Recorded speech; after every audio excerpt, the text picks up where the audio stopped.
Bienvenidos a esta edición de Radio Rodando. En el programa de esta semana estaremos dedicando a la conmemoración del 12 de octubre o Día de la Resistencia Indígena.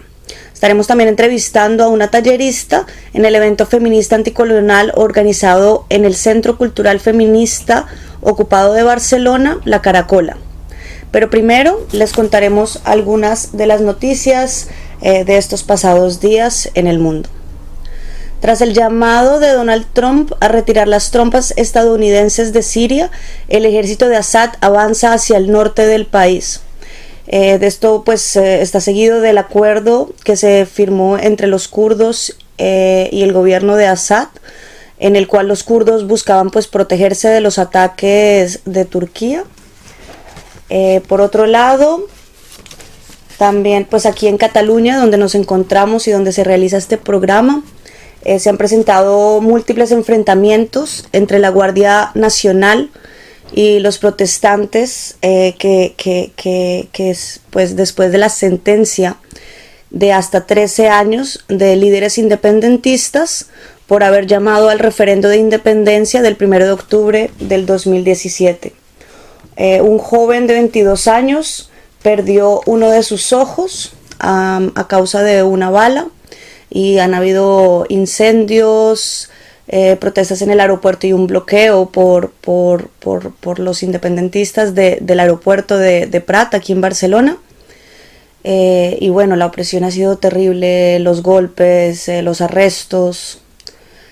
Por otro lado, y también continuando esta misma línea de rebeldía y de protestas en el mundo, en Ecuador ha habido una victoria, por lo menos momentánea, donde Lenín Moreno, el presidente, ha derogado el decreto 883 ordenado por el Fondo Monetario Internacional, y tras 12 días de manifestaciones se logró esta prórroga y derrocamiento, digamos, de esta ley, y se llamó a diálogos con las comunidades indígenas para hacer un nuevo decreto. Esto sucedió justo un día después de la conmemoración de la resistencia indígena, y las manifestaciones dejaron al menos 7 muertos y cientos de heridos. Bueno, esas son un poco de las noticias de esta semana, de mucho conflicto social, de mucha opresión de los estados, de muchos heridos y también de una gran lucha, ¿no?, de los pueblos. Ahora los vamos a dejar con una canción, La Maldición de Malinche, de Amparo Ochoa. Volvemos en varios minutos con nuestra persona entrevistada de esta semana.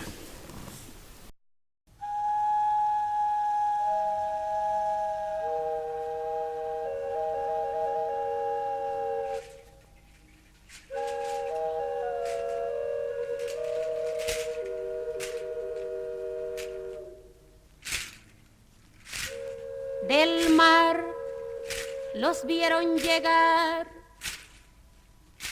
mis hermanos emplumados serán los hombres barbados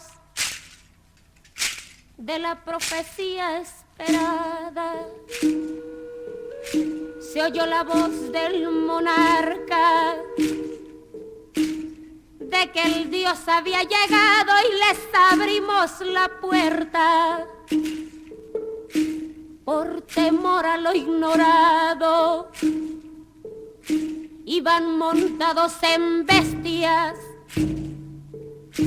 como demonios del mal, iban con fuego en las manos y cubiertos de metal. Solo el valor de unos cuantos les opuso resistencia, y al mirar correr la sangre se llenaron de vergüenza, porque los dioses ni comen ni gozan con lo robado. Y cuando nos dimos cuenta, ya todo estaba acabado. y en ese error entregamos la grandeza del pasado y en ese error nos quedamos 300 años esclavos.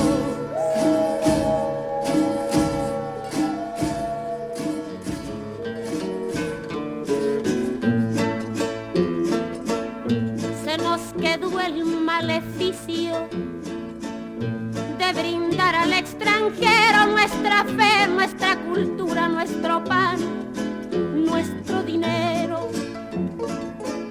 Y le seguimos cambiando oro por cuentas de vidrio y damos nuestras riquezas por sus espejos con brillo.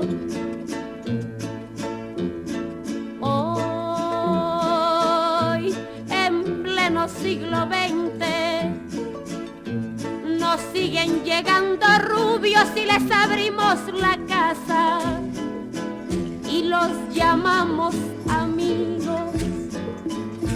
Pero si llega cansado un indio de andar la sierra, lo humillamos y lo vemos como extraño por su tierra.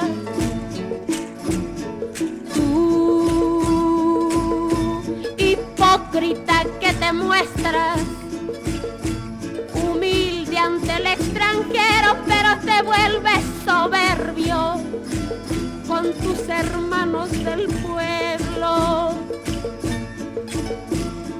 Oh, maldición de Malinche, enfermedad del presente, ¿cuándo dejarás mi tierra? ¿Cuándo harás libre a mi gente?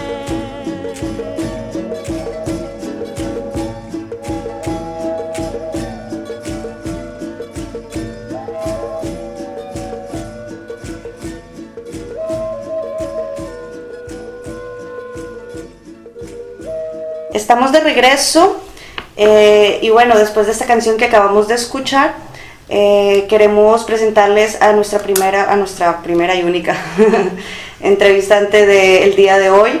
Ella es Aminta, la pueden encontrar en Facebook como Aminta, soy musgo, tengo sed. Bueno, tú me corriges si me equivoco. Sí, en Instagram soy un musgo, tengo sed.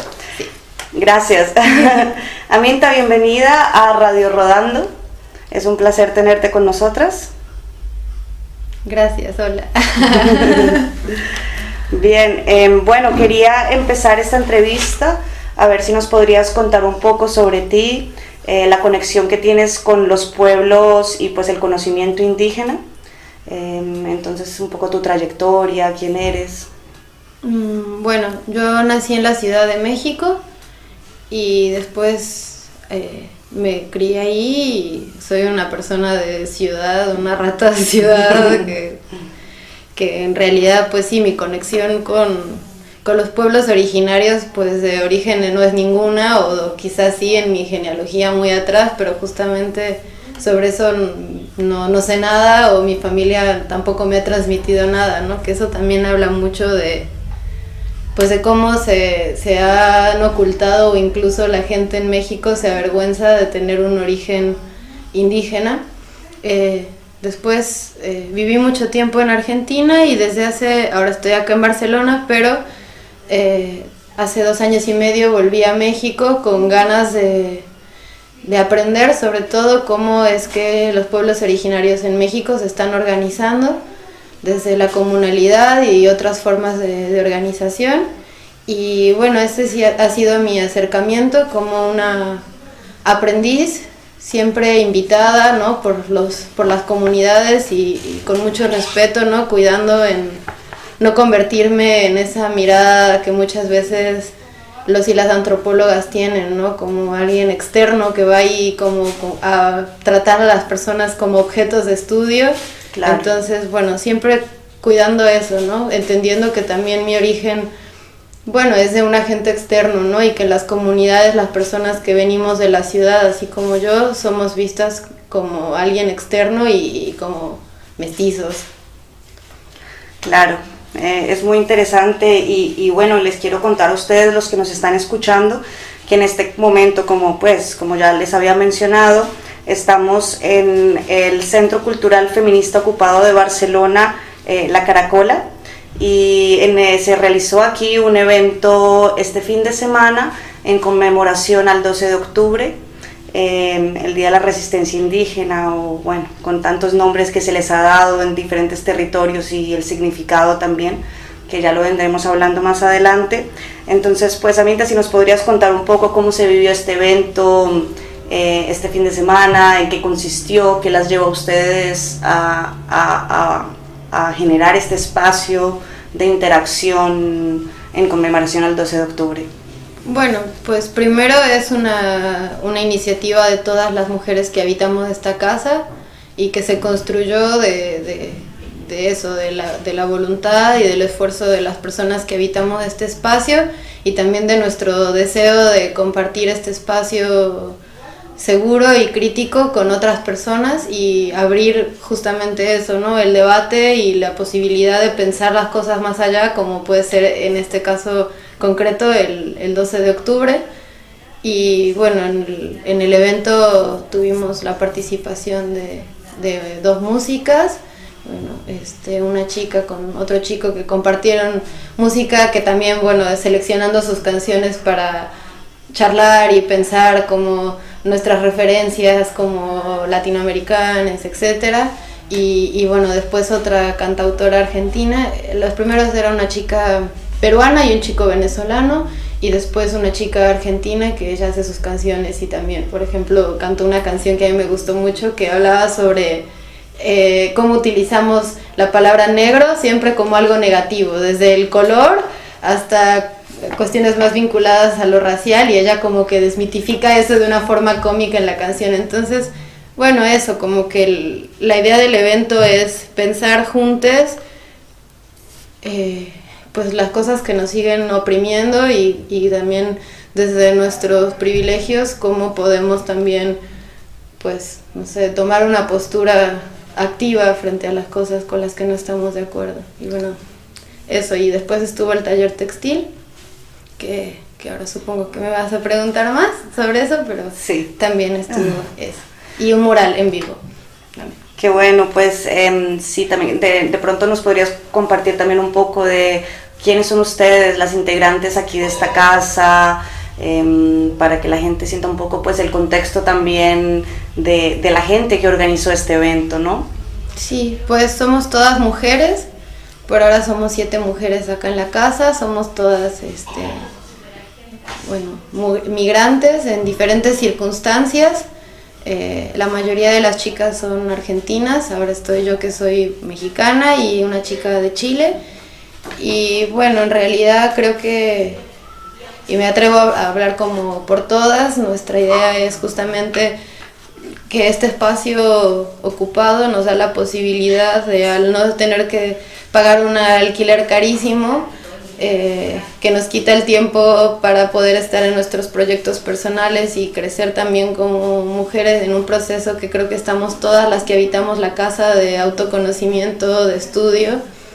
Y eso, ¿no? Es la posibilidad de vivir en un espacio así justo nos da chance de poder estudiar un montón. Y bueno, eso, estamos como mucho tiempo cada una en su trabajo personal, pero también alimentándonos como lo que cada una va aprendiendo con todas. Entonces creo que hay algo muy importante en La Caracola y quienes la habitamos, que es aprender a hacer comunidad entre mujeres, que pues se nos ha enemistado también históricamente, y bastante. Entendiendo eso, pues también entendiendo las dificultades que podemos tener para encontrarnos también y aprender de eso. Definitivamente me parece que no se pudo encontrar un mejor lugar que La Caracola para un evento feminista anticolonial, ¿no? Entonces, qué bonito que hayan podido pues ofrecer este espacio y estas actividades, además en un lugar donde nos encontramos, ¿no? Que pues por más de que es Cataluña, sigue siendo de cierta forma, al menos estatalmente, considerado como parte de España. Aquí en el centro de la ciudad encontramos en una de las plazas principales la estatua de Cristóbal Colón como un gran líder, ¿no? Entonces pues es importante pensar en estas cosas y un poco también la contradicción que encontramos en un territorio como Cataluña, que está de cierta forma oponiéndose a la opresión del Estado español, pero a la vez apoyando a Cristóbal Colón desde las estatuas o desde los líderes que se pueden observar en la ciudad. Entonces un poco una contradicción que encontramos aquí en el territorio. Bueno, vamos a ir a una pausa y volveremos en unos segundos.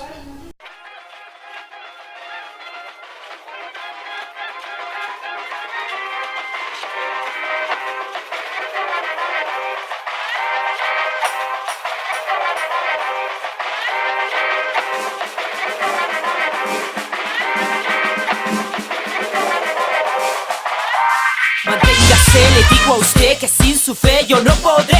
Mucho consumo, apaga lo puro. Somos el pueblo parándose duro, derribando muros, duro el puño juntos, cosechando el futuro. Pueblo guaraní, Shuar, Taro, Merane y Tagaeri, que su lucha no se detenga, es más, se fortalezca. Venga el valor a nuestras protestas, deténgase la masacre en la selva. Venga su esencia, darnos la fuerza pa' ponerle fin a toda esta mierda.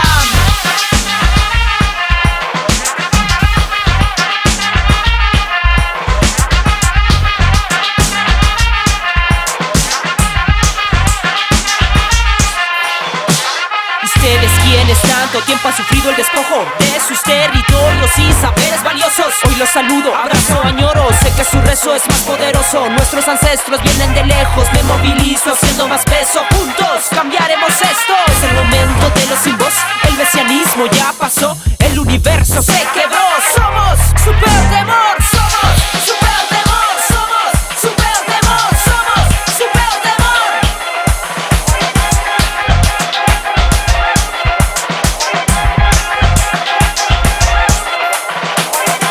Sumergido en el silencio, sistemático proceso, convirtiendo en verdad lo que ha sido impuesto. La invasión de occidentales, eliminación de mis costumbres, la imposición de sus patrones. Seguimos de pie, malditos ladrones. Solo invadida, entra en la vía de luz y ruido invadida, escopetas las balas, tragos y vanas palabras, macabras hazañas, saqueo, la tranza, matanza, avanza, es una amenaza. Acto genocida, acto suicida, pocas salidas, paro en la vía. Manténgase, le digo a usted que sin su fe yo no podré. Mucho consumo, apaga lo puro. Somos el pueblo parándose duro, derribando muros, duro el puño juntos, cosechando el futuro.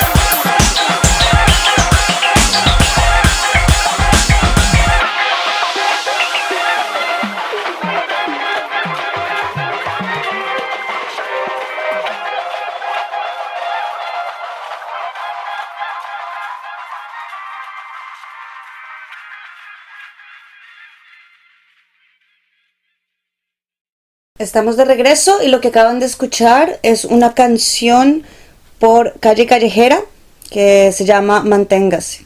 Quería comenzar esta sección del programa hablando un poco de los diferentes nombres oficiales que se les ha dado pues a esta fecha, el 12 de octubre, en diferentes partes del mundo, para observar un poco pues su importancia, ¿no? Entonces pues yo he señalado un poco como tres diferencias, ¿no? Por ejemplo, en países como El Salvador, Honduras, México o Colombia, al 12 de octubre se le ha llamado oficialmente como el Día de la Raza. Palabra que es un poco conflictiva acá en Europa, ¿no? Si se dice raza siempre se refiere, se le piensa, ¿no? Como hacia el racismo. El segundo grupo en el que lo identifico un poco o lo agrupo, ¿no? Es Bolivia, Venezuela y Nicaragua, que tienen un enfoque como de lucha en realidad, y pues esto vendría como a mostrar una evidencia de la historia de estos países. Entonces, por ejemplo, en Venezuela se le llama el Día de la Resistencia Indígena, en Bolivia el Día de la Descolonización, en Nicaragua el Día de la Resistencia Indígena, Negra y Popular. Y bueno, por último hago otro grupo que es Panamá, Estados Unidos y por supuesto España, que mantienen un discurso mucho más colonial. Entonces en Panamá, por ejemplo, se le llama el Día de la Hispanidad, en Estados Unidos el Día de Colón o Columbus Day, y aquí en España es el Día Nacional de España, ¿no? Y donde el Imperio Español expandió, ¿no?, su territorio y su lengua a través de diferentes territorios. Entonces, bueno, Aminta, te quería preguntar un poco sobre el significado o el entendimiento que tiene este día en México. ¿Cómo lo ve la gente? No, es horrible.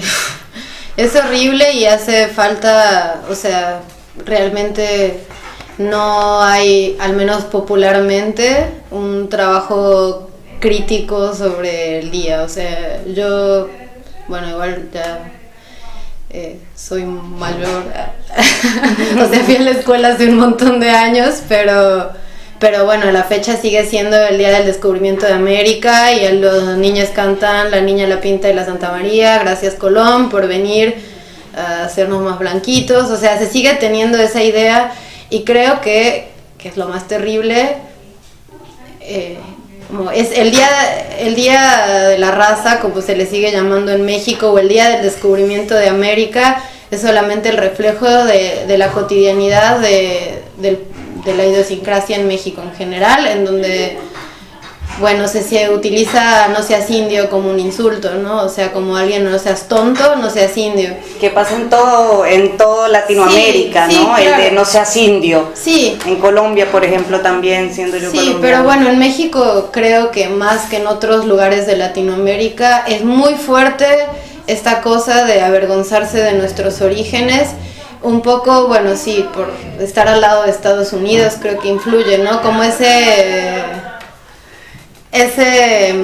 sueño americano como muy latente que se ha convertido en nuestro también, más la carga de la colonia, ¿no? Pero bueno, como México, aunque sea un país independiente, sigue siendo colonia no solamente de Europa, y los pueblos originarios siguen en resistencia. Entonces, bueno, eso, somos también colonia de multinacionales de Estados Unidos que siguen extrayendo y saqueando nuestros mares, nuestras selvas, nuestros bosques, y ese es el problema al que se enfrentan hoy las comunidades de los pueblos originarios, que por ahí ellas sí reivindican este día, pero bueno, así en el discurso popular no. Claro, sí, es muy, muy importante. Y bueno, quiero retomar un poco también a una de las cosas que dijiste anteriormente, que es que todavía se usa tanto, ¿no? Colón que descubrió América, ¿no? Y hay una gran ignorancia en toda Latinoamérica, entre pues la mayoría de la población, que realmente este hombre estaba totalmente equivocado, no sabía ni para dónde iba, llegó totalmente perdido ahí, se estrelló, por poco se mueren todos ahí ahogados en la mitad del mar porque no sabían para dónde iban, y lo ven como este gran descubridor, como si a la final estos pueblos no fueron descubiertos, estaban ahí, siempre existieron, y bueno, quería pues un poco mencionar esto, y también otro tema pues que justo estabas diciendo. Ya hablaste un poco también de la educación, ¿no? A eso iba mi siguiente pregunta, entonces qué bueno que lo mencionaste.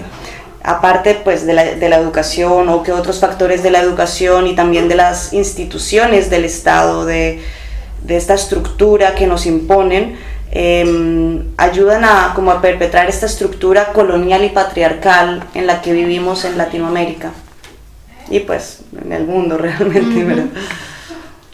Sí, totalmente de acuerdo, ¿no? Y bueno, como para mí ha sido muy, justo en esto que comentaba al principio, como de decidir volver a México y ver otras formas, sobre todo de comunidades indígenas, bueno, ahí sí está habiendo otros cuestionamientos, ¿no? Y hay un montón de escuelas comunitarias en donde las mismas escuelas eligen los contenidos que se enseñan. E incluso en las comunidades indígenas hay mucho más conciencia en el lenguaje de mencionar los y las, o incluso el uso de la más que en círculos incluso académicos en las ciudades, ¿no? Y eso es algo que para mí fue muy sorprendente, como ver, claro, en las comunidades hay un montón de problemas de violencia, pero también en las comunidades obviamente son un montón, ¿no? Pero bueno, hablando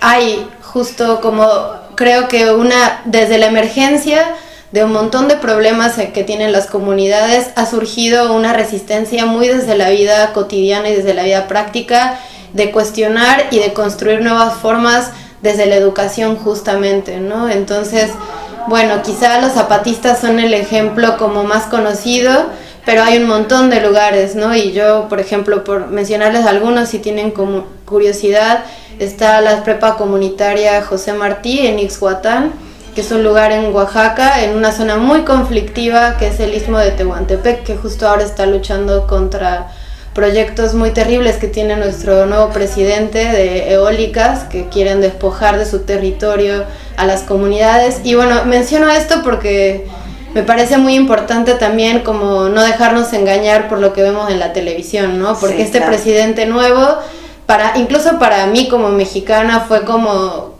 un poco de esperanza en un principio, que tenía un discurso distinto, pero sí quiero aprovechar este espacio para decir que no es así.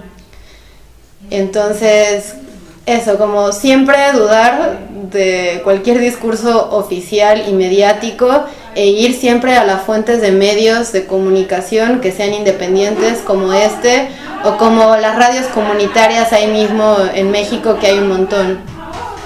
De pronto, si le quieres recomendar a los que nos están escuchando alguna radio también alternativa de ahí mismo de México, para que la gente pues pueda comenzar a tomar su información de otros lados, que pues a la final es el propósito, ¿no? de Radio Rodando y de tantas radios alternativas, ¿no? Entonces, si te gustaría recomendar alguna de tu gusto, mexicana, ¿no? Sí, pues justo puede ser Radio Totopo, que es de ahí de la zona del Istmo.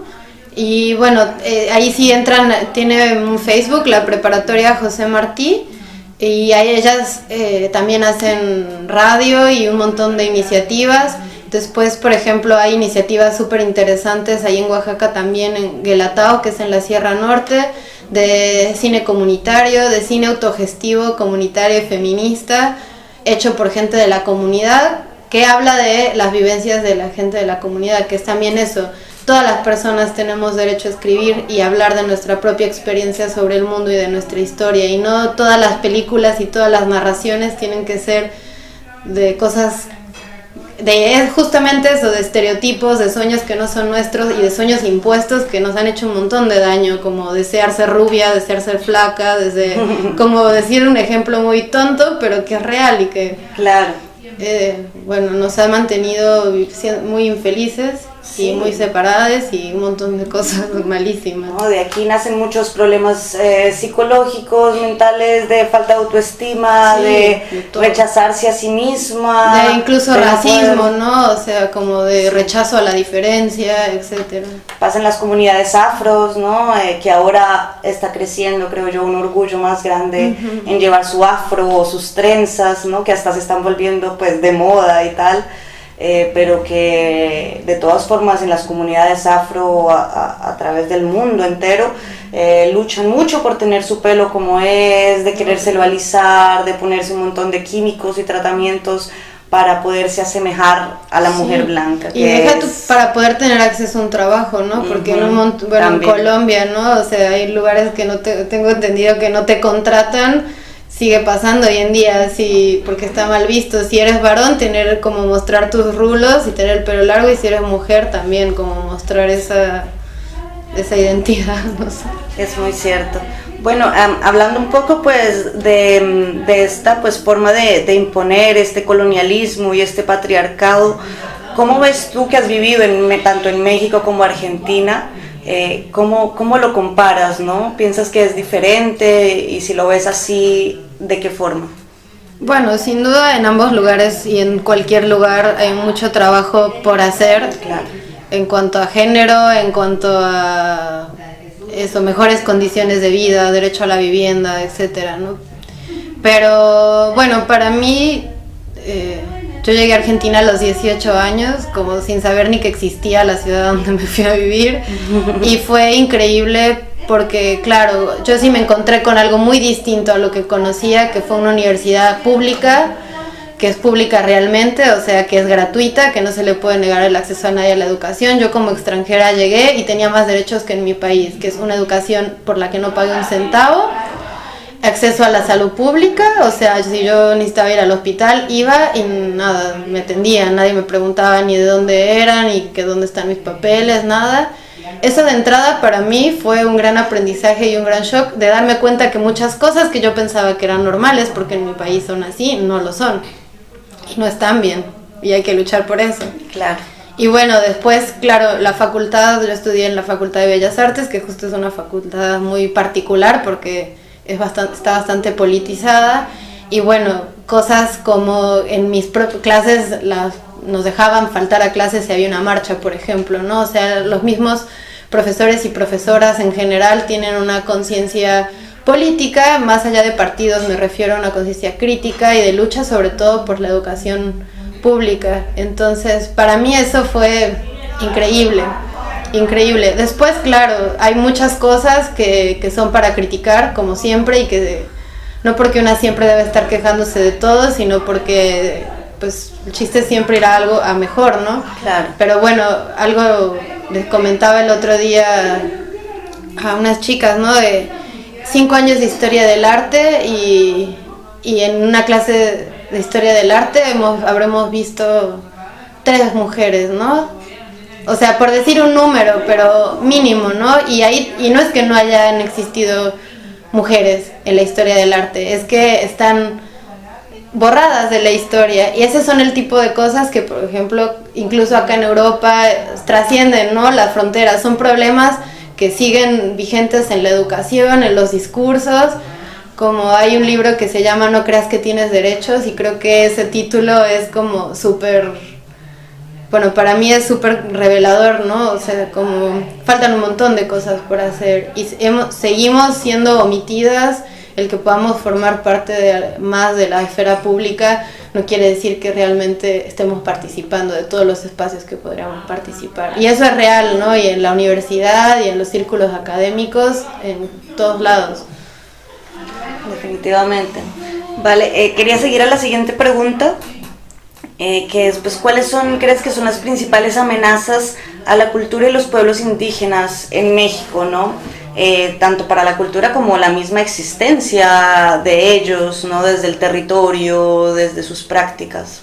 Bueno, justo es el proyecto neoliberal que busca homogeneizar, ¿no? El que desaparezcan las lenguas originarias, que no es una cuestión menor, porque el lenguaje es una forma única de describir una cosmovisión única, que no todos tenemos la misma, y bueno, ahí eso, borrar la memoria y borrar lo que los pueblos son, es un problema que desde la colonia se nos dejó y que sigue vigente hasta ahora.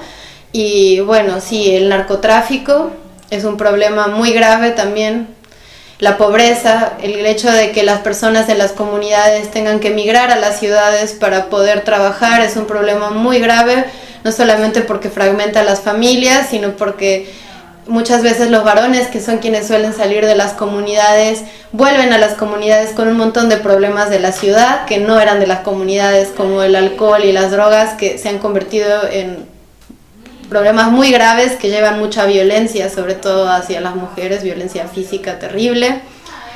Y bueno, los proyectos de muerte, los proyectos extractivistas, el fracking, ¿no? Creo que está ahorita muy impuesto. El fracking, la megaminería, proyectos eólicos, la explotación de recursos naturales, que bueno, los gobiernos pasados y el gobierno actual siguen entregando el país a empresas multinacionales, ¿no? ¿Y estos proyectos eólicos han sido ya implementados o están apenas empezando? ¿Es algo en transcurso? ¿O? No, es algo que se viene gestando desde hace varios años, pero bueno, cada vez más, ¿no? Cada vez más, porque justamente cada vez más se ve ahí el negocio, ¿no? Pero es un problema desde hace tiempo. ¿Y cómo ha sido la resistencia de los pueblos indígenas hacia esta misma opresión que los amenaza a su propia existencia, a su propia cultura? ¿Cómo se han enfrentado ellos? ¿Cuál ha sido su reacción? ¿Cómo ves tú esa resistencia? Bueno, pues en general, digo, hay muchas experiencias distintas y me gustaría conocerlas todas, pero en lo que podría compartirles con certeza, pues es el cuerpo, ¿no? O sea, ir y poner el cuerpo. Tanto como eso, de nuevo, los zapatistas como ejemplo, porque son un ejemplo que muchas personas pueden conocer. O sea, los zapatistas se armaron. Y, o sea, eso para mí es algo tremendo, ¿no? O sea, tenerse que armar y generar un ejército explica muy bien el nivel de desesperación para tener que defender tu territorio. Y que tal vez ha sido, qué pena que se interrumpa, pero creo que tal vez ha sido como la única forma para que ellos realmente hayan logrado mantenerse, que serán ahorita como 15 años más o menos, que llevan ellos gestionando una alternativa a este sistema opresor, capitalista, colonial, patriarcal, ¿no? Sí, claro, es llegar al extremo, ¿no? Eso, tomar las armas. Y bueno, después yo pienso que otra estrategia en muchas de las comunidades precisamente tiene que ver con el derecho a la comunicación, con el derecho a poder autorrepresentarse, es decir, a través del arte, de la radio, comunicarse y expresarse. Y bueno, los proyectos de escuelas comunitarias, de radios comunitarias y demás, son, creo que, proyectos que han servido un montón en las comunidades para resistir, y que incluso tanto han servido que hay líderes de radios comunitarias que están amenazadas, ¿no? Incluso hay un montón de gente que ha muerto por hacer radio. O sea, que claro, ¿qué están diciendo ahí, no? ¿Y para qué función cumple la radio en una comunidad muy pequeña? Pues el de hacer redes, el de difundir la información, el de generar discursos y mover las cabecitas de las personas que están escuchando y decir, bueno, hay que ver qué onda con esto. Claro, aquí creo que podemos ver un poco que se habla tanto hay gente, mejor dicho, que dice, bueno, ¿por qué seguimos hablando de este colonialismo si pasó hace tanto tiempo? Pero es que las consecuencias las seguimos viendo hoy día. Esta opresión que estableció una colonización hace tantos cientos de años, al día de hoy afectan las comunidades directamente. Estas comunidades siguen tratando de sobrevivir, de mantener su cultura, sus tradiciones, su estilo de vida, ganar un sustento, y estas prácticas que se establecieron a través del colonialismo siguen oprimiéndolos, matándolos, pues deteniendo realmente toda su existencia como tal. Entonces, bueno, creo que de ahí viene esta propia importancia, ¿no? de pensar en esta resistencia indígena, en rechazar este colonialismo. Bueno, vamos a hacer una pausa. Los dejamos con una canción que se llama Himno de la Resistencia Indígena, de Ángel Guarraca. Ya volvemos.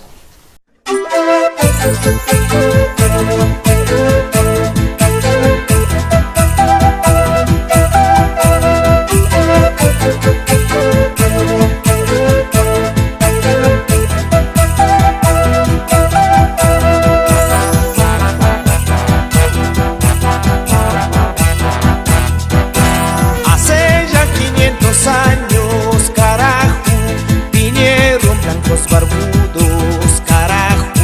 Hace ya 500 años, carajo, vinieron blancos barbudos, carajo. Trajeron cruces y espadas, carajo, para robarnos el oro, carajo. Trajeron cruces y espadas, carajo, para robarnos el oro.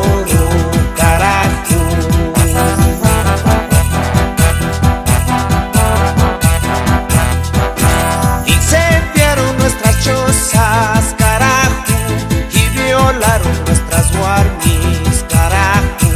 Incendiaron nuestras chozas, carajo, y violaron nuestras guarnis, carajo.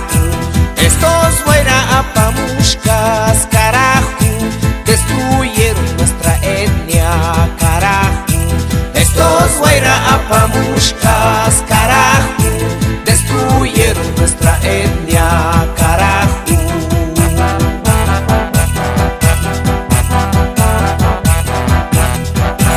El 24 de mayo,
500 años, carajo, vinieron tantos barbudos, carajo, con Biblia, cruz y la espada, carajo, mataron a Atahualpa, carajo, con Biblia, cruz y la espada, carajo, mataron a Atahualpa, carajo.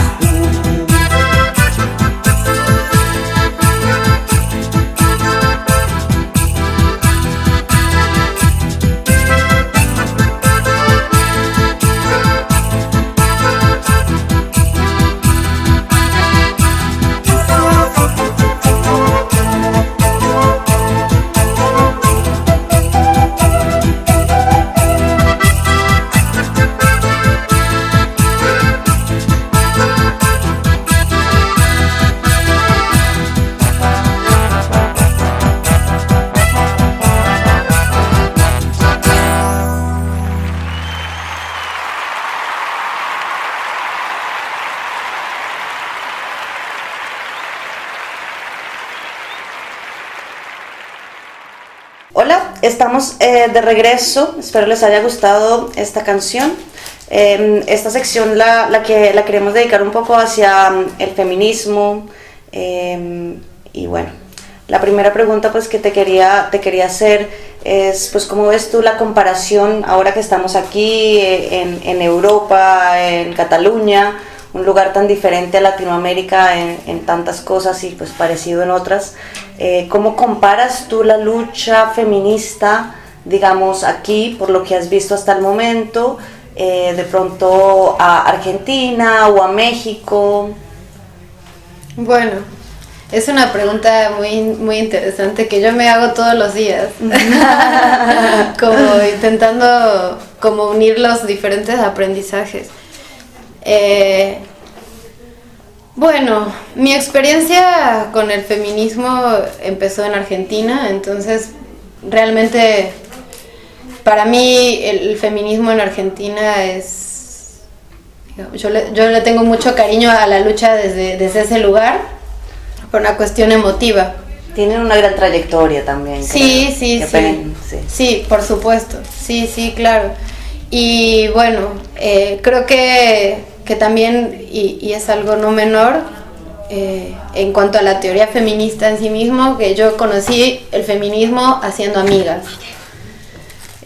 Y entendiendo que, y reconociéndome a mí misma, habiendo dicho muchas veces, yo casi no tengo amigas mujeres, prefiero llevarme con varones, ¿no? Me pasó a mí también. Sí, a muchas nos pasó. Y entonces, bueno, en un momento descubrí por qué decía eso, por qué sentía eso también, que era real igual, pero por qué sucedía, y me reconcilié con un montón de cosas, conmigo misma y con las demás.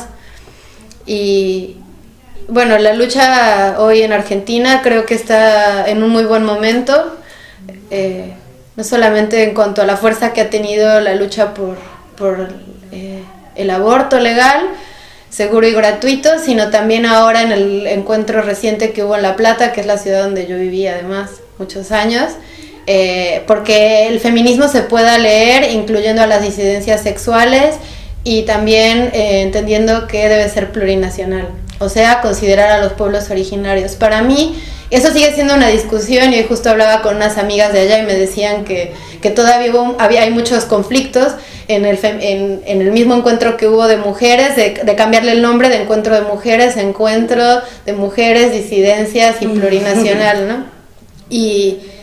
Pero bueno, creo que van un paso adelante, por ejemplo, que en México en esa discusión en cuanto a que se llegó a un consenso de que sí, de cambiarle el nombre al encuentro y de incluir estas otras grupos de personas.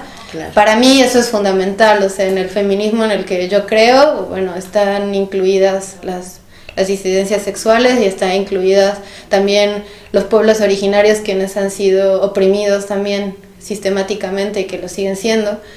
Y en México creo que mi encuentro con el feminismo fue más desde lo académico. Me costó mucho más poder quizás sentirme cómoda en algunos espacios, justamente por estas diferencias que creo que siguen estando más fuertes, como estas diferencias entre el feminismo radical y bueno, considerar las disidencias sexuales parte del feminismo. Pero bueno, creo que ahí, para mí lo más importante es entender que nuestras diferencias son secundarias y que nos tenemos que organizar, y habrá otros momentos para debatir las diferencias, pero en el momento en el que hay que salir al Congreso para que no aprueben, como en México se estuvo por aprobar en varios estados, que la vida sea considerada vida desde la concepción. Entonces, si tú tienes un aborto espontáneo por una cuestión de salud, vas a la cárcel igual porque mataste a alguien.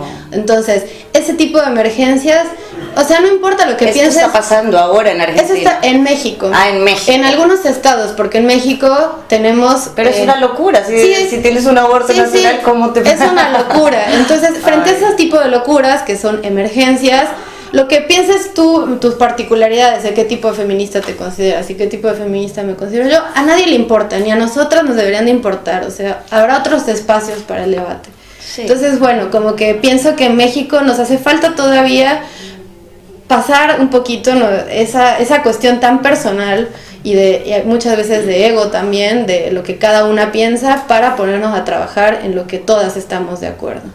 Y yo pienso que también hay hombres feministas, ¿me entiendes? O sea, yo sé que para muchas mujeres va a ser, y más mujeres feministas, que es un poco chocante, pero yo siento que hay hombres que se esfuerzan mucho en hacer valer los valores de una mujer, y cancelarlos totalmente, sé que hay que tener mucho cuidado y que es un tema muy complejo, pero cancelarlos totalmente también es cerrar como poner una barrera entre dos campos que deben también unirse y conciliarse más que unirse, ¿no? Entonces siento que si es como por decir, porque tú eres blanco, entonces yo no te puedo recibir en mi resistencia indígena. Sí, Entonces siento que uno también puede simpatizar, por más de que nunca puede llegar a sentir lo mismo que la mujer ha sufrido desde su experiencia, ¿no?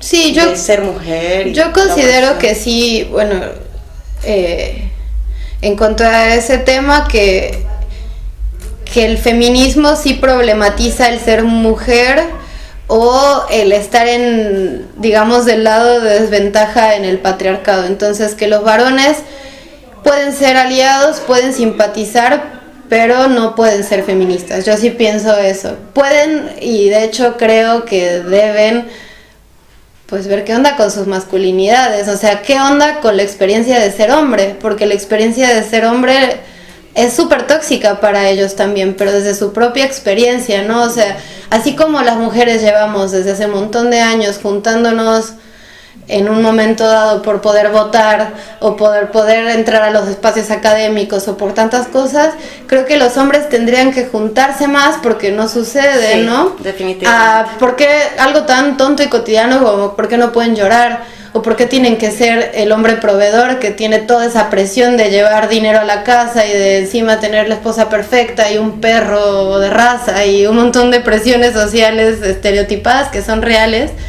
pero desde la experiencia de ser hombre?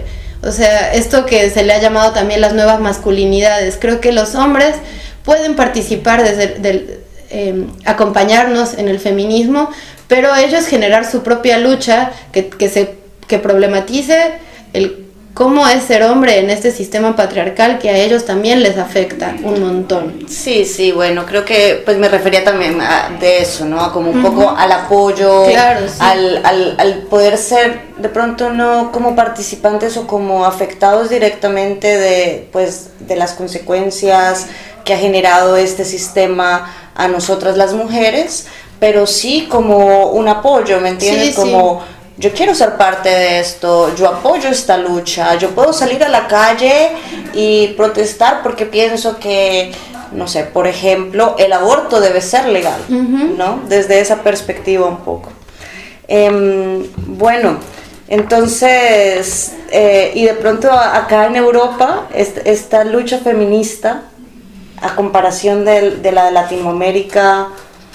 Bueno, acá... Ya hablamos un poquito de la comparación de Argentina, sí, de pronto a México, y ahora digamos de Latinoamérica, como un poco acá Europa, ¿o cómo la ves? En Europa mi experiencia hasta ahora, bueno, tengo un poco más de un mes en Europa, que también entonces mi vale, experiencia pues es acotada, ¿no? Pero hasta ahora mi experiencia ha estado en realidad muy vinculada a mujeres migrantes, o sea, entonces el feminismo un poco que he conocido acá en Argentina, hay un feminismo de mujeres, o sea, hay muchas mujeres argentinas feministas, está el colectivo de mujeres Marea Verde, que son todas chicas argentinas, y es fuertísimo y están haciendo un montón de cosas y han visto la forma de vincularse acá con otros que se les llama plataformas, que son como centros también como políticos de formación y de discusión.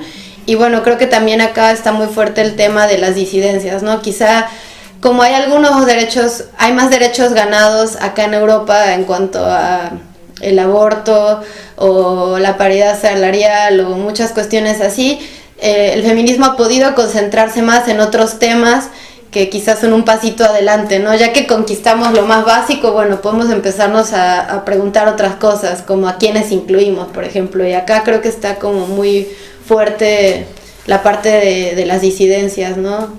De la comunidad LGBTIQ y más. Sí, es cierto. Bueno, acá sí hay un movimiento bastante fuerte también, creo, igual que en Argentina, y se nota esta lucha, siento yo, ¿no? De las mujeres, y siento que cada día nacen como mujeres más fuertes.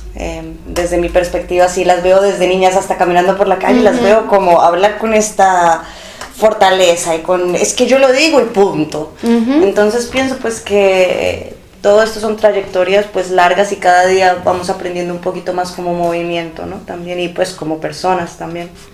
Bueno, de todas maneras en México también pues hay una grande resistencia feminista indígena, ¿no? Que creo que está creciendo ahorita, que se está fortaleciendo, ¿no? Mucho.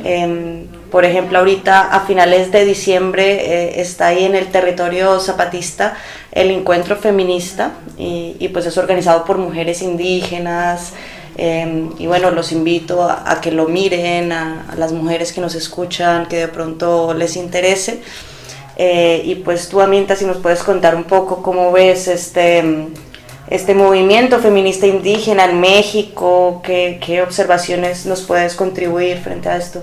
Bueno, este es el segundo encuentro, yo estuve en el primero, que fue el año pasado, si no me falla mi cronología mental, y es impresionante, ¿no? O sea, las mujeres, el zapatismo desde hace varios años, pero bueno, pocos años, empezaron luchando por lo más básico, que es decidir cuántos hijos quieren tener o si no quieren tener hijos, ¿no? O sea, como mientras en las ciudades con menor o mayor forma, pero eso, como desde hace un montón de años podemos elegir en teoría cuántos hijos tener, en las comunidades eso seguía siendo un problema, y después también en su participación en las decisiones, en la toma de decisiones, no solo de su propia vida, sino de la comunidad.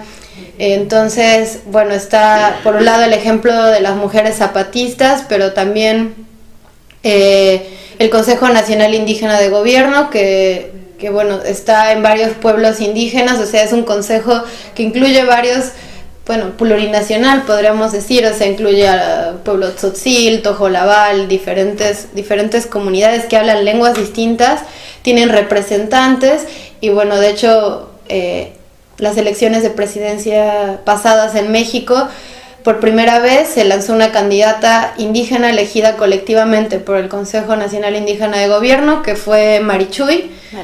Que bueno, en un principio, como es un gobierno, el Consejo Nacional Indígena de Gobierno es un gobierno que se hace de forma colectiva, entonces ellos querían postularse colectivamente, pero la Constitución no lo permite, y bueno, se eligió a Marichuy. Pero después hay muchas voceras increíbles que representan a diferentes comunidades, que bueno, una de las personas que yo más admiro en este mundo es una de ellas, que se llama Guadalupe Vázquez Luna, que es tzotzil, y ella es sobreviviente de la masacre de Acteal.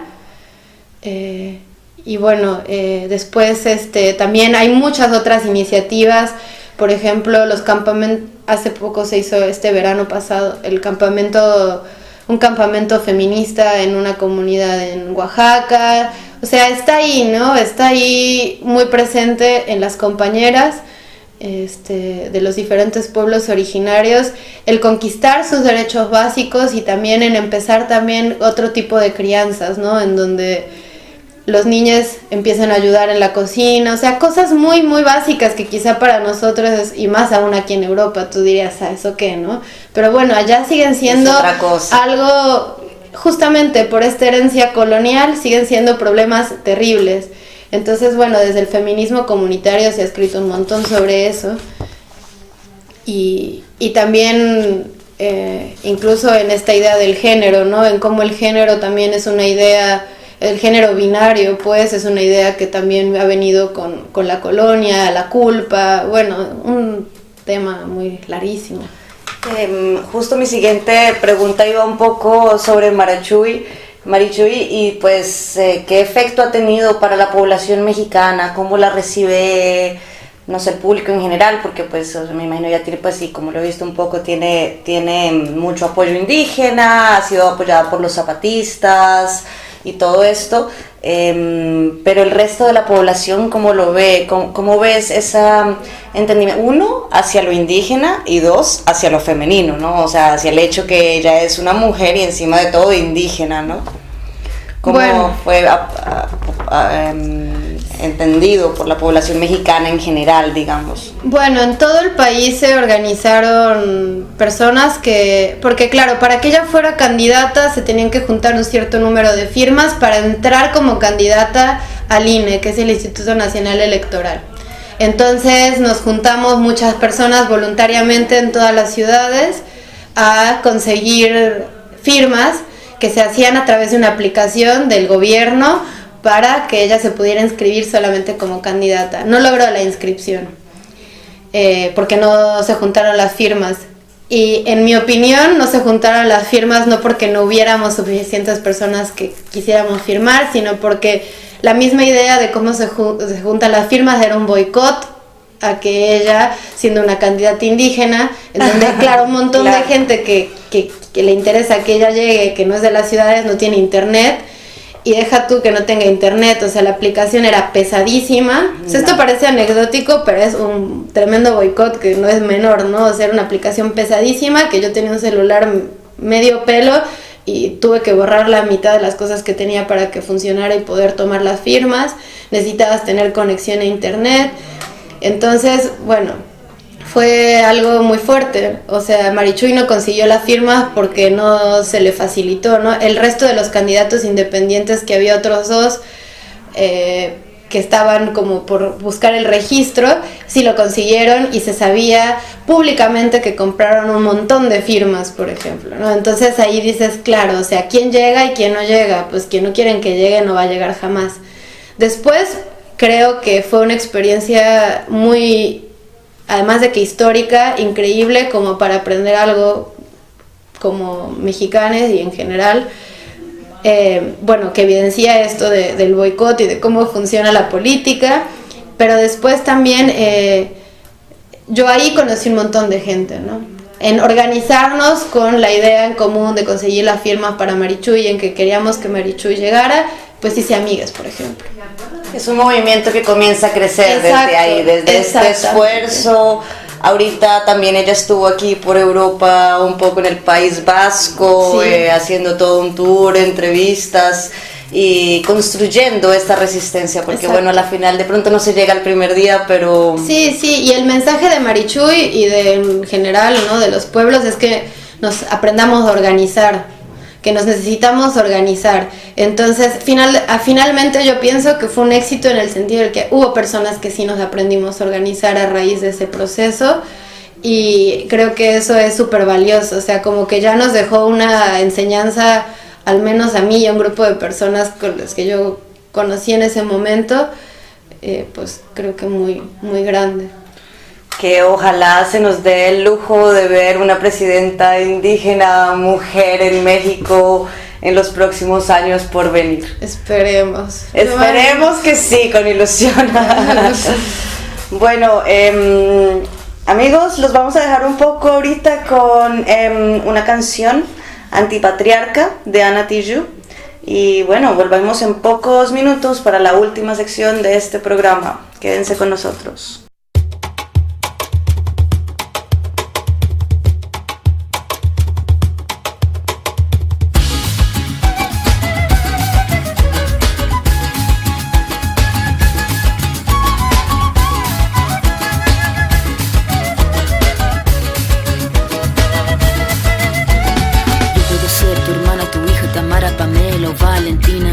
ser tu gran amiga, incluso tu compañera de vida. Yo puedo ser tu gran aliada, la que aconseja y la que apaña. Yo puedo ser cualquiera de todas, depende de cómo tú me apodas. Pero no voy a ser la que obedece, porque mi cuerpo me pertenece. Yo decido de mi tiempo, como quiero y donde quiero.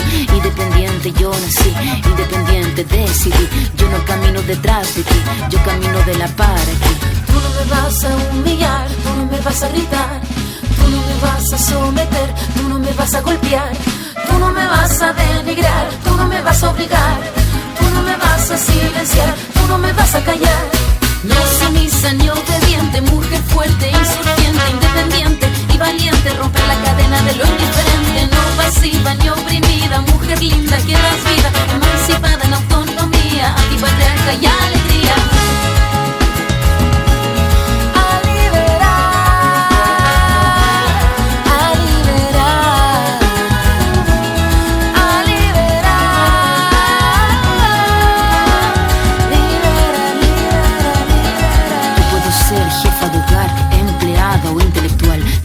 Ser protagonista de nuestra historia y la que agita a la gente, la comunidad, la que despierta la vecindad, la que organiza la economía de su casa, de su familia. Mujer libre se pone de pie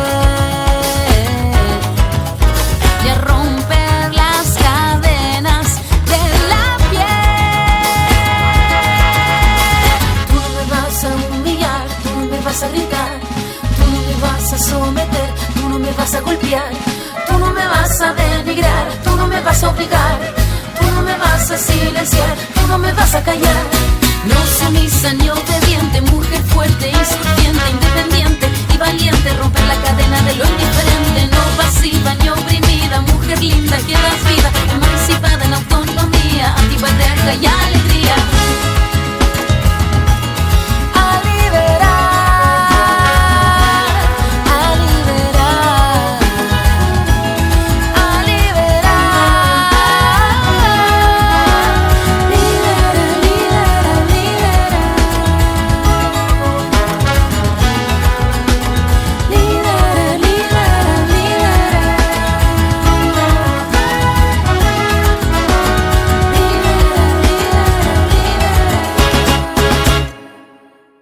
Hola, de regreso aquí a Radio Rodando. Bueno, esta última sección de esta entrevista tan interesante que hemos tenido, que nos podríamos tomar por lo menos 3 meses con una sección cada día, y ha sido un poco condensada de información. Entonces esta sección, pues vamos a hablar un poco del arte y la cultura indígena, ¿no? Entonces, bueno, mi primera pregunta para ti, Aminta, es pues un poco desde tu conocimiento y práctica del tejido indígena, ¿cómo crees que las expresiones artísticas están relacionadas a la resistencia indígena? Hay tantas prácticas que se tienen, y bueno, tú desde tu compartir con las comunidades, ¿cómo lo ves? Bueno, este es mi tema favorito del mundo. Voy a tratar de ser concisa. Me lo imaginé. Bueno, primero creo que entendiendo que el tejido es una forma de hacer mundos, o sea, que el tejido está hablando y narrando una cosmovisión, y que también cumple una función en el hacer en las comunidades. Y creo que para resumir un montón de cosas, les cuento una anécdota. Las tejedoras de la Sierra de Songolica son mujeres nahuas que viven en la sierra, en una sierra muy boscosa y fría en Veracruz. Y bueno, ellas tienen la tradición milenaria desde sus abuelas y abuelas de las abuelas de tejer, desde tener las ovejas y pastorearlas por la montaña, trasquilar las ovejas, hilar, hacer el hilo y teñir con cosas que hay ahí en la montaña. Pero bueno, ellas durante muchos años siempre tejieron para el uso doméstico. O sea, se hacían la ropa, las cobijas para la casa, etc. Pero a raíz justamente de la pobreza y de que los hombres tienen que emigrar a las ciudades, las mujeres se ven en la necesidad de empezar a tejer para vender. Y entonces viene la necesidad de salir de la comunidad, porque son comunidades muy pequeñas, para vender sus productos que hacen. Qué pena que te interrumpa, pero es un poco la llegada de ese colonialismo, ¿no? De cierta manera que no llega necesariamente con Colón, sí, pero llega a través de diferentes actividades y pues el capitalismo, ¿no? Tan importantemente que les toca dejar su forma tradicional de existir, ¿no? De vivir de lo que tienen a su alrededor para tener que comenzar a buscar el dinero y abandonar su territorio muchas veces. Sí, Por favor, continúa. Y bueno, entonces, a raíz de esa dificultad, de esa emergencia, que es la pobreza y la migración y muchos otros problemas, las mujeres tejían en el ámbito privado, o sea, encerradas en su casa y solas. Como muchas mujeres son monolingües, es decir, no hablan castellano, se empezaron a unir con otras mujeres para bajar juntas, porque muchas nunca ni habían salido de la comunidad, salir juntas a vender, porque pues solas no podían ni cargar las cosas, otras ni podían darse a entender porque solamente hablan náhuatl. Entonces las mujeres se empiezan a juntar en grupos para tejer juntas. Y en una conversación con una mujer tejedora de la Sierra de Songolica, una me decía, es que nos dimos cuenta, saliendo juntas por primera vez a buscar, a pastorear las ovejas, a buscar las sustancias que usamos, las plantas para teñir la lana, que nos hacía súper bien salir de nuestra casa. Claro. Y hablar con otras. Y ahí encontraron algo que no conocían, que era hacer comunidad con otras mujeres que están en la misma circunstancia y hablar de sus problemas y reírse, hacer círculo de comunidad. Tejido y tejer también esa red, ¿no? Porque se vuelve una red de mujeres. Así es. Entonces ellas transformaron una tradición milenaria en empoderamiento, y a raíz de esos encuentros y de ese encontrarse, por ejemplo, también empezaron a hablar de un montón de circunstancias de violencia que algunas vivían con sus parejas, por ejemplo. Y de ahí sucede que una de estas tejedoras es la primera mujer en divorciarse en la comunidad. Porque además también el que ellas ahora pudieran vender sus productos les da la oportunidad de tener su propio dinero, que también les da la libertad, que eso se llama violencia económica, de poder decir: chao, autonomía. Tú eres una caca de persona, me tratas mal, nos vemos, ¿no? Que era algo que no sucedía, entonces... Que es lo que obliga a tantas mujeres, no solo en comunidades indígenas, pero en general, ¿no? Así es. A mantenerse con un hombre violento porque te mantiene, porque es el que paga, y pierdes hasta, pues, tu propio respeto y tu propia autonomía de tu cuerpo para volverte un poco hasta esclavo, ¿no? Así es. Entonces, otro ser humano. Creo que esto resume muy bien, ¿no? Que el textil no solamente está hablando en sí mismo, en los diseños y en los colores de un montón de cosas, sino que también cumple una función, y que si nosotros modificamos como agentes externos, muchas de las comunidades ya no tiñen la lana con los productos naturales, sino con cosas que se compran en la ciudad, con colorantes que venden, que todo el mundo usa. Podrías decir, ¿eso qué? Solamente tiene un impacto estético, pero no. O sea, los usos y costumbres de las comunidades tienen una función social. Y hay tradiciones que deben modificarse porque son violentas, porque no son sanas, como eso, no poder decidir, que la mujer no pueda decidir cuántos hijos tener. Pero las únicas personas capaces de decidir qué tradiciones modificar de su propia cultura son las comunidades. Entonces, nadie más podemos opinar sobre eso, y lo triste es que, claro, el capitalismo, el neoliberalismo, el que no hemos dejado de ser una colonia, aunque somos países independientes, entre comillas, ha llevado a que las comunidades involuntariamente dejen un montón de cosas que son valiosas y que les hacen bien, ¿no? Y entonces vienen problemas que no había, que además se multiplican mezclados con la pobreza, con la falta de educación. Entonces, bueno, eso, el tejido es texto, y el tejido es también la huella contra el olvido de la existencia de estas comunidades, de sus usos y costumbres. Y creo que, como para cerrar, ¿no? Creo que nuestra postura como personas mestizas o como extranjeros cuando vamos a México, a un lugar donde se trabaja con artesanía, siempre tiene que ser de respeto, ¿no? O sea, considerando algo que a las comunidades realmente les afecta un montón, que es el regateo. no es un tema menor, o sea, y a todos los artesanos, no solamente indígenas. Exactamente. Lo digo yo, artesana.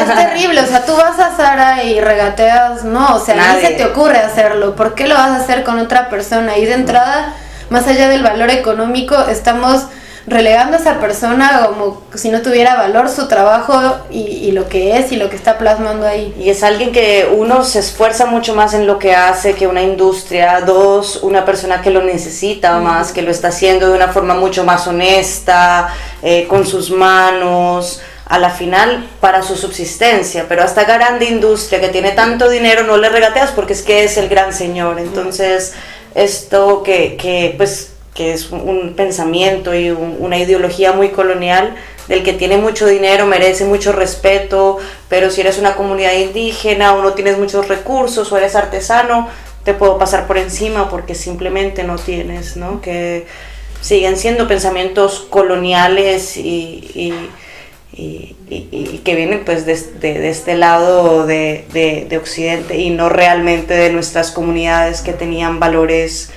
más de compañerismo, de compartir, de contribuir. Bueno, hablando un poco pues de esto, te quería preguntar pues cuáles crees que son los desafíos que presentan las prácticas capitalistas coloniales, que es justo lo que veníamos hablando, a nuestros saberes artesanales indígenas. De pronto, cómo el sistema capitalista se integra o se mete un poco a robar, a llevarse, lo digo pues que te lo había comentado antes, que pasa mucho también en Colombia sobre este robo, ¿no? de grandes industrias, de los tejidos. ¿Cómo se vive esto en México? No, bueno, en México es un problema tremendo y es urgente que el Estado haga su parte en legislar a favor de la propiedad de las comunidades indígenas. Este fenómeno tan hablado últimamente de la apropiación cultural, ¿no? O sea, creo que es un problema, porque una cosa es que nosotras podamos como encontrar que, no sé, la puntada tenanga o el bordado tomi, bueno, que es el tenango, o etcétera, sean hermosos y queramos aprender la técnica, pero otra es lucrar con eso, número uno, desde una posición de privilegio que es clara, porque las comunidades, eso, o sea, terminan muchas veces vendiendo artesanías que se terminan los ojos haciendo cosas súper detalladas y pequeñas y las venden súper baratas porque tienen que comer y si no, no las venden. Entonces ser conscientes de eso, y después que para mí es, anclando con el punto anterior, con lo que hablamos anteriormente, no es simplemente una cosa bonita lo que venden, ¿no? O sea, como entender que es todo un conocimiento ancestral que está hablando de un montón de cosas y que hay que ser respetuosos, ¿no? O sea, a mí no me gustaría, es como pensar en tu propia experiencia y en tu propia casa. Si, no sé, a la gente que es católica le molesta mucho que alguien, no sé, llegue a la iglesia y se ponga a dar unos besos, no sé, cualquier ejemplo tonto, es una falta de respeto. Claro. Acá es lo mismo, o sea, creo que hay que tener respeto por el trabajo de los demás, pero también en entender, ver un poquito más allá de nuestra nariz y entender que la artesanía va mucho más allá de una cuestión estética, y de hecho también de pensar por qué se llama algo artesanía y por qué algo se llama arte, ¿no? Justamente esa división es una división colonial que relega a algo de una segunda categoría, de menor categoría, algo que es un objeto artístico que debe estar en un museo con 3 policías, y algo que se vende con un paño en una calle, ¿no? Entonces creo que es interesante que nos cuestionemos estas cosas. ¿Por qué nombramos de una forma o de otra las cosas? ¿Quién dijo eso? Que también esto es una discusión larguísima, que nos metemos a hablar de estética y de un montón de cosas que no lo vamos a hacer, pero simplemente para que ustedes que escuchan esto lo piensen. Es muy interesante esto que acabas de decir y muy real, ¿no? En realidad hemos observado y hemos podido un poco examinar cómo este colonialismo se ha integrado en tantos aspectos, ¿no? Hasta, bueno, y el poder del lenguaje a la final. Muchas veces no pensamos en el lenguaje, qué significado tiene, de dónde viene esta palabra, qué la hace eso y no otra cosa, ¿no? Y esto que acabas de decir me parece que muestra muy claramente este colonialismo y la integración que ha tenido en las comunidades y cómo han sido despojadas de la importancia, ¿no? Lo que es indígena, lo que es artesanal, lo que es indígena allá, y lo que es arte de los europeos, es en otro lado, o bueno, no solo de los europeos, pero digamos de esa escuela, ¿no? De la escuela un poco más occidental. Bueno, ¿cómo se ha vivido esta resistencia por defender los saberes ancestrales desde los pueblos mexicanos? Ya hablamos un poco que por ejemplo, con los tejidos, que han estado robando su arte, ¿no? Lucrándose económicamente, pero me imagino que los pueblos indígenas también han montado un poco de resistencia a perder estos saberes, a recuperarlos, a mantenerlos. ¿Cómo observaste tú desde tu experiencia este proceso? Bueno, yo creo que justo es un problema grave donde hace falta mucho trabajo, porque justamente la artesanía, o sea, estos conocimientos ancestrales, hablando particularmente de la artesanía,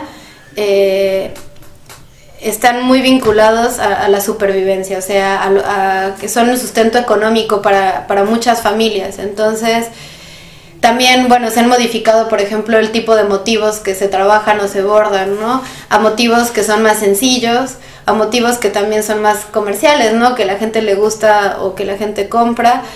Y bueno, eso es una realidad, ¿no? O sea, creo que acá, si bien hay algunos ejemplos como las tejedoras de Zongolica, que bueno, ahora son como son tejedoras organizadas de la Sierra de Zongolica, y eso ya son como, las ha ayudado también agentes externos y antropólogos y tal, y han logrado tener mucha visibilidad de su trabajo y de su conocimiento, pero en general hace mucha falta, sí, hay mucho trabajo por hacer ahí, precisamente porque creo que hay un vacío que el Estado debe cumplir para cuidar, o sea, primero de derecho a una vida digna, primero, y segundo, pues también a la protección de su trabajo, ¿no? Que bueno, es todo un tema el cómo se legisla eso, porque no se pueden patentar las ideas, y bueno, ahí hay todo un tema legal pero eso es voluntad, o sea, todo, así como han hecho leyes para cualquier cantidad de estupideces, creo que se podría pensar, ¿no? En una forma. ¿Crees tú que se ha perdido de alguna manera, o se ha transformado un poco el sentido del tejer a través del colonialismo, ¿no? De la misma cultura?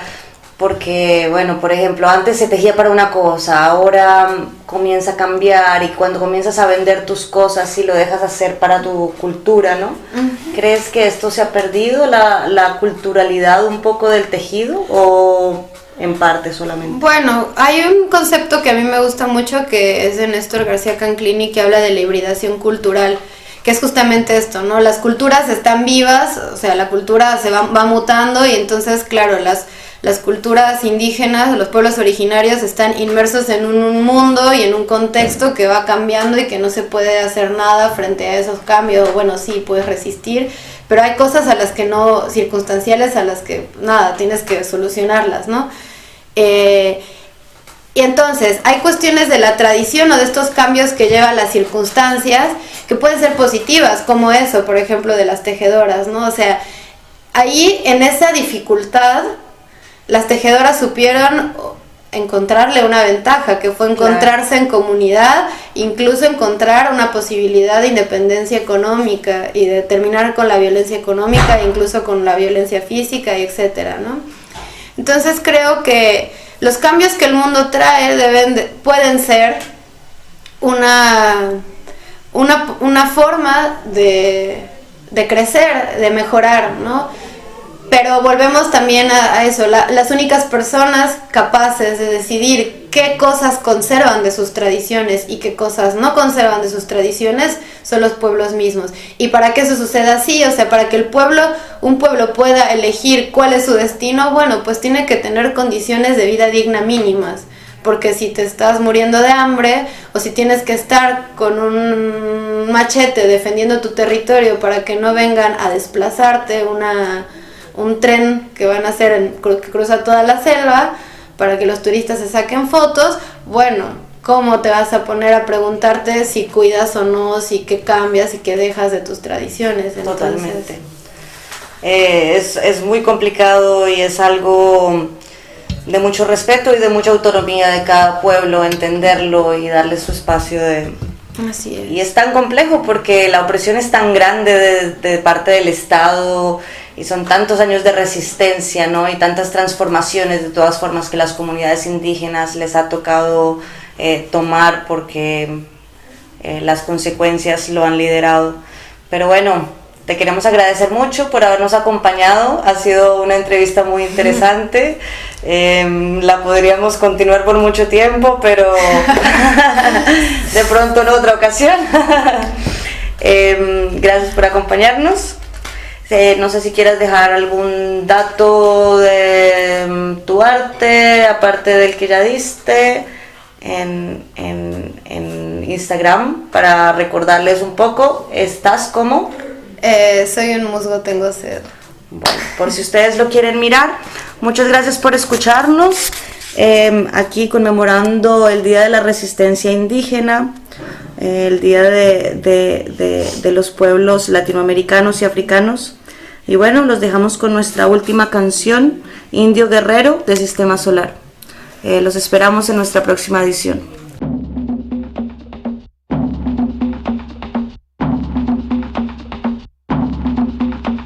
Allá la montaña va,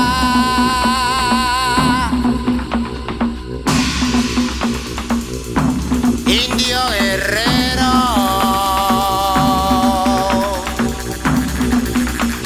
sabio de Tierra Santa,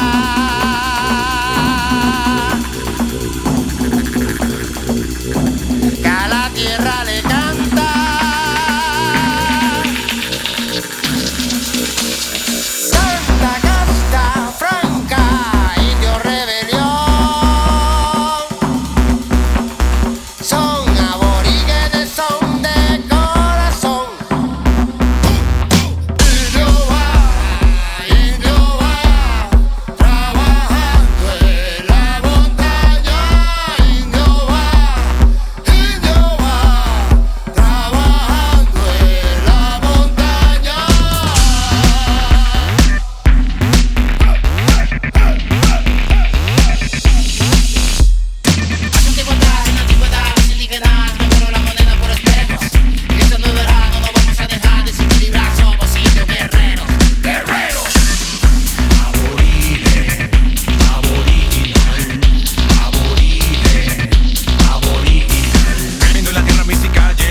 En un solo sol ancestro, en un solo sol ancestro. Indio va con la fuerza del mar, mueve fuerza para que nunca pare. Indio va con la fuerza del mar, mueve fuerza para que nunca pare. Indio va.